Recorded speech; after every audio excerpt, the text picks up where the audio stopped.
452 വർഷത്തെ പ്രൗഢിയോടുകൂടെ ഇന്ത്യയുടെ ഹൃദയഭാഗമായ ദില്ലിയിൽ സ്ഥിതി ചെയ്യുന്ന ഒരു വിനോദസഞ്ചാര കേന്ദ്രമാണ് ഹുമയൂൺ ടോംബ് എന്ന് പറയുന്നത്. അകത്തു പ്രവേശിക്കാനുള്ള നിരക്ക് ഇന്ത്യക്കാർക്ക് 30 രൂപയും വിദേശികൾക്ക് 600 രൂപയുമാണ്.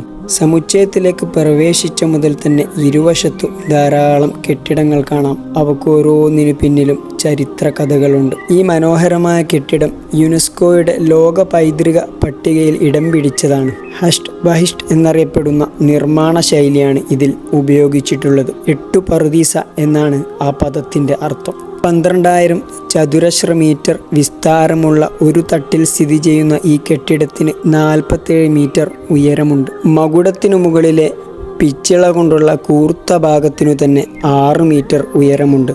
അവ വെണ്ണക്കല്ലുകൊണ്ടുള്ളതാണ്. 1947 ഇന്ത്യ പാകിസ്ഥാൻ വിഭജനത്തെ തുടർന്നുള്ള വൻ പലായന സമയത്ത് ഈ കെട്ടിടം ഒരു ദുരിതാശ്വാസ കേന്ദ്രമായി പ്രവർത്തിച്ചിരുന്നു. ആ സമയത്ത് കെട്ടിടത്തിൻ്റെ താഴെത്തട്ടിലുള്ള വാതിലുകൾ പൊളിച്ച് വിറകായി ഉപയോഗിച്ചിരുന്നു.